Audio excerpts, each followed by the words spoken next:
Bienvenido, bienvenida a esta nueva cápsula que forma parte del taller Evaluación del Desempeño y es para preparar justamente tu examen de permanencia, ya seas docente o seas directivo. Es importante tomar en cuenta algunos aspectos que recordemos serán sustanciales en el momento 1 de la etapa 2, que es proyecto de enseñanza.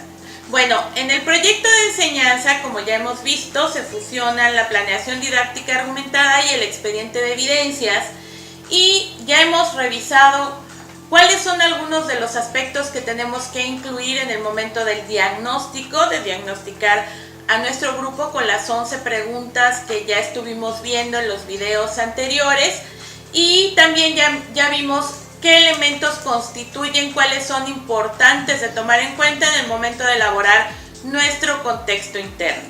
En esta ocasión estaremos viendo el contexto externo. Recordemos que en las guías no viene explicitado estos dos aspectos, contexto interno, contexto externo. Sin embargo, vamos a revisar, por ejemplo, lo que dice la guía académica de educación básica para docente de primaria.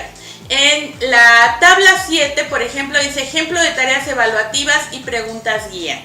Tarea evaluativa. ¿De qué manera las actividades que incluyó en su situación de aprendizaje consideran las características de sus alumnos y los contextos identificados en su diagnóstico? Es decir, que se toma en cuenta dentro del diagnóstico lo que es contexto interno y contexto externo. Y en las preguntas guía, 1. ¿Cómo vincula los contextos escolar, familiar y sociocultural descritos en su diagnóstico con la elaboración de su situación de aprendizaje?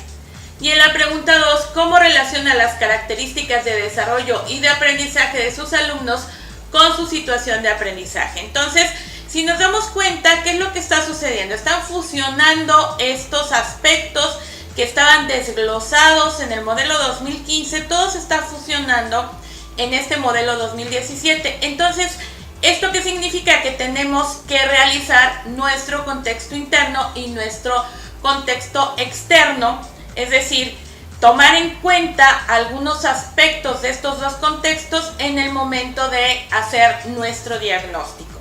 Ya vimos el contexto interno, vamos a ver algunos aspectos que sugiero sería bueno incluir en el contexto externo. Por ejemplo, el tipo de comunidad, a qué se dedican en la comunidad, si es una comunidad urbana, si es una comunidad rural, si es una comunidad semirural, las actividades económicas, desde luego las actividades económicas que tienen incidencia con nuestra labor. Es decir, si nosotros nos encontramos en una escuela, en una comunidad donde se dedican a la agricultura, pero específicamente nuestra escuela está enclavada en una comunidad mucho más pequeña, una colonia, un barrio, en donde en realidad se dedican al comercio, nos será más importante referir esas actividades comerciales que las actividades agrícolas, ¿sí?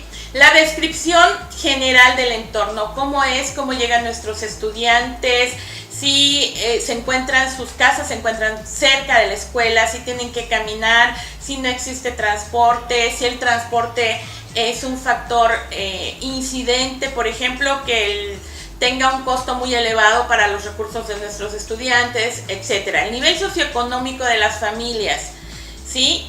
Estamos hablando de la caracterización de nuestro grupo específicamente. En nuestro grupo existen, por mencionar algo, 30 estudiantes, de los cuales 15 son niñas, 15 son niños, y todos estos estudiantes, o el 80% de estos estudiantes, pertenecen a un nivel socioeconómico bajo.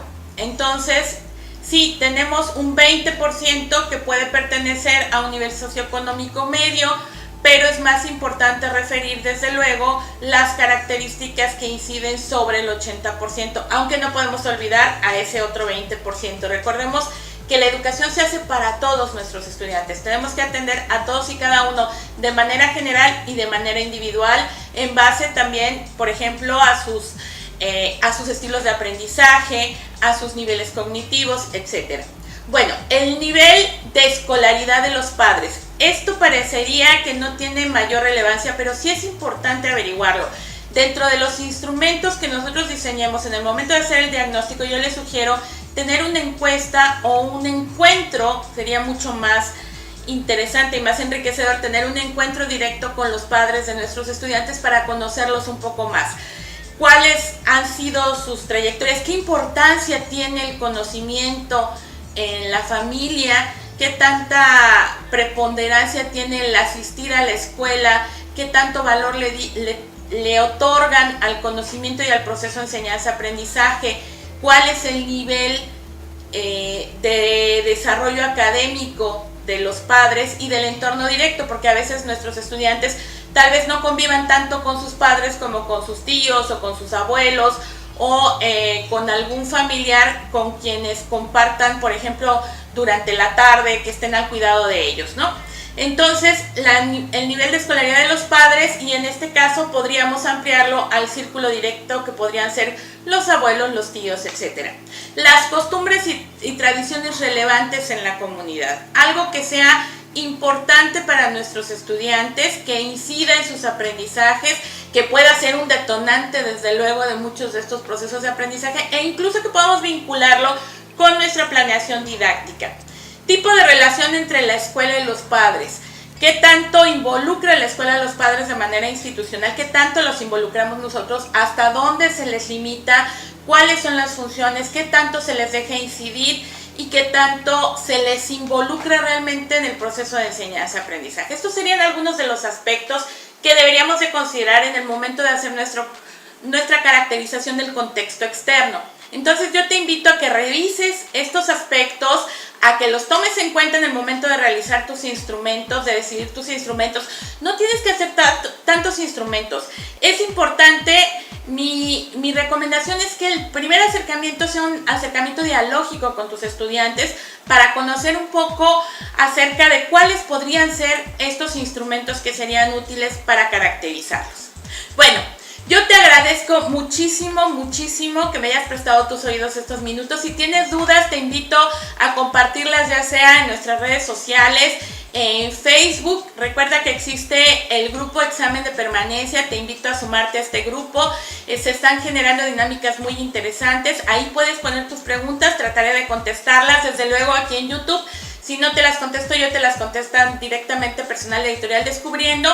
Y desde luego, si tú crees, si tú necesitas un apoyo personalizado, individualizado, que se te pueda ir orientando en base a la realización ya de tu proyecto de enseñanza, bueno, te invito a que adquieras el material, el libro interactivo, que no es un simple libro, sino que es un material muy completo que se te hace llegar, en el que tú tienes además derecho a una tutoría personalizada. Vienen ejercicios, tú realizas el ejercicio, se lo envías a tu tutor, es un tutor experto, es gente que ha tenido ya un proceso de formación de generaciones en los diplomados de acción pedagógica de la Comisión Iberoamericana de Calidad Educativa, que ya llevamos 9 generaciones, entonces es gente que está muy relacionada con estos procesos.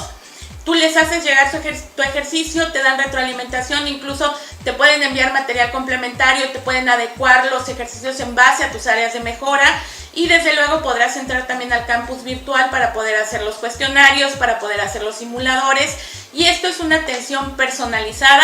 Tiene un costo muy económico en este momento. Bueno, de por sí tiene un costo muy económico, pero en este momento está en promoción hasta el 19 de agosto. Te invito a que adquieras este material, es muy sencillo, llega a tu correo, en el momento en el que haces el pago se te está enviando. Entonces, bueno, yo te agradezco muchísimo que nos sigas en todas nuestras redes sociales, que te suscribas, desde luego te invito al canal de YouTube para que tengas todos los videos que vayan saliendo. Vamos a estar haciendo estas cápsulas, constantemente van a estar subiendo, entonces vas a encontrar material muy valioso. Te invito a suscribirte y espero tengas un excelente día, una excelente tarde o una excelente noche. Te mando un mundo de abrazos. Gracias.